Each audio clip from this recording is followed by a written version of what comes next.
संपूर्णता अभियान 2.0 उद्घाटित जिला प्रशासन और नीति आयोग पक्षर संपूर्णता अभियान 2.0 कार्यक्रम को स्थानीय जिला परिषद सम्मेलन कक्ष उद्घाटित हो जाइछि। मुख्य अतिथि भाव जिलापाल श्रीजुक्त अक्षय सुनील अग्रवाल जोग देथिबा बेले सम्मानित अतिथि भाव मुख्य उन्नयन अधिकारी तथा निर्वाही अधिकारी जिला परिषद श्री पृथ्वीराज मंडल, प्रकल्प प्रशासक समन्वित आदिवासी उन्नयन संस्था पारलाखमुंडी श्री अंशुमान महापात्र, उपनिर्देशक योजना प्रकाश राउत प्रमुख मंचासी नथिले। केंद्र सरकार आकांक्षी जिलार संपूर्णता अभियान 2.0 कार्यक्रम आकांक्षी जिला और ब्लॉक कार्यक्रम अनुष्ठित हो जाइछि। संपूर्णता अभियान 2.0 जनवरी 28 ठारू 14 अप्रैल 2026 पर्यंत जिलार 2 गोटी आकांक्षी पंचायत समिति आर उदयगिरी और गुमा ब्लॉक अंतर्गत सामग्रिक विकास क्षेत्र में आगकु नेबाकु यह कार्यक्रम चलिबो। गजपति जिलार संपूर्णता अभियान को मूल लक्ष्य स्वास्थ्य, शिक्षा, कृषि और पुष्टिहास लक्ष्य हासिल सकाशे दृढ़ संकल्प दे निरंतर प्रयास जारी रखिबा पई समस्त वर्ग और श्रेणीर लोकमानंकु तुरंत सेवा जोगाई दिया जिबाकु कहिथिले। संपूर्णता अभियान 2.0 रो समस्त लक्ष्य गुडी को पूरा करिबा पई जिल्लार समस्त अधिकारी और कर्मचारी गोटे टीम होई कार्य कले जिल्ला आगकु बढ़िबा सफलता हासिल करि परिबो बोली जिल्लापाल कहिथिले। सेहिपरि समस्त इंडिकेटर गुडी को समय सीमा मध्यरे संपूर्णता हासिल करिबा, समस्त विभाग मध्यरे समन्वय को अधिक शक्तिशाली करिबा और समस्त क्षेत्र रे जन भागीदारिता को सुनिश्चित करिबा और शिक्षा क्षेत्र रे आगकु बढ़ाइबा सफल होई परिबा परे परे समस्त अधिकारी को संपूर्णता अभियान 2.0 शपथ पाठ कराइछन्ति।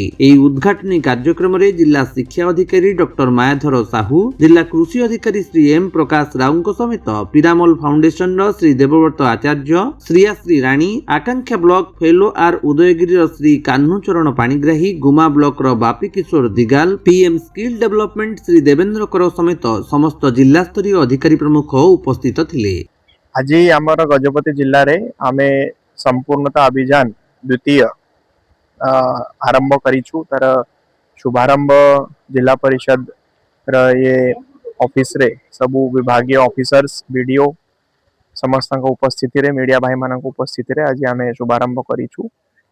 ये अभियान जो रहउछि एटा आज ठारू 14 एप्रिल पर्यंत आम जिल्ला रे एस्पिरेशनल डिस्ट्रिक्ट प्रोग्राम अंडर रे सारा जिल्ला रे आउ एस्पिरेशनल ब्लॉक प्रोग्राम अंडर रे आर उदयगिरी एवं गुमा दुईटी ब्लॉक रे हमर कार्यरत होबो।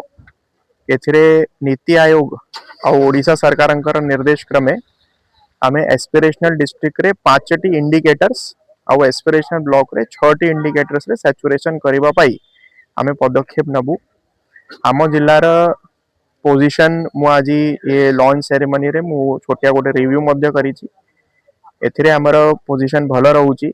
आमे चेष्टा करिबा जे आम जिला और आमर ये दुईटी ब्लॉक केमिति ये संपूर्णता अभियान 2.0 रे 100% अचीवमेंट करिवो आउ आमे राज्य स्तर रे और नेशनल लेवल रे आमे अवार्ड मध्य पाइबा पाई आमे डेफिनेटली आमे एफर्ट नबा। सर पांचटा इंडिकेटर्स कौन कौन हमारा जो एस्पिरेशनल डिस्ट्रिक्ट रहउछि सेतिरे जो 5टी इंडिकेटर सेतिरे हेल्थ रो 3टी इंडिकेटर रहउछि।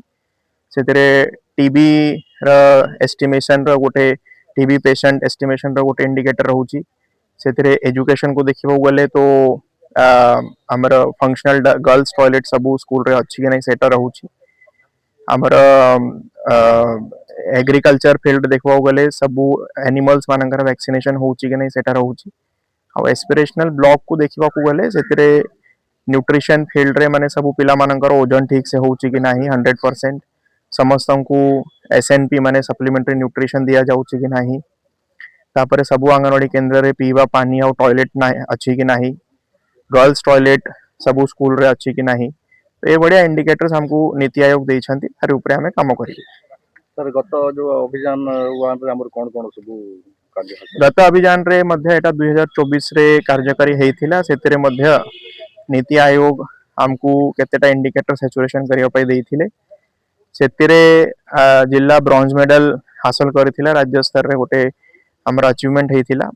ये थोरे आमे चेष्टा करिवु केमति आमे गोल्ड मेडल आमे पाइबु। गजपति रेणुबाला बेहरांक रिपोर्ट, विश्व विजयी न्यूज ओडिशा।